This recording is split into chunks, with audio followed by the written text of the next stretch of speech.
Alfred ঘোষকে মঞ্চে আসতে অনুরোধ করছি।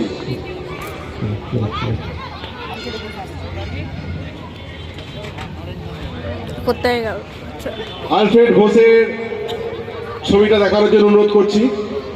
সে ডেঙ্গুর বিরুদ্ধে লড়াই, সেই ছবি এঁকে ধরেছে। তার হাতে পুরস্কার তুলে দিচ্ছেন শ্রদ্ধেয় নরেন মণ্ডল মহাশয়।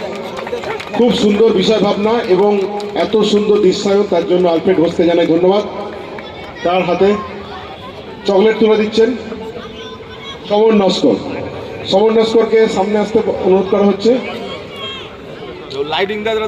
চকলেট তুলে দিচ্ছেন আলফ্রেড ঘোষের হাতে। দারুণ ছবি এঁকেছে আলফ্রেড। এবার শেষ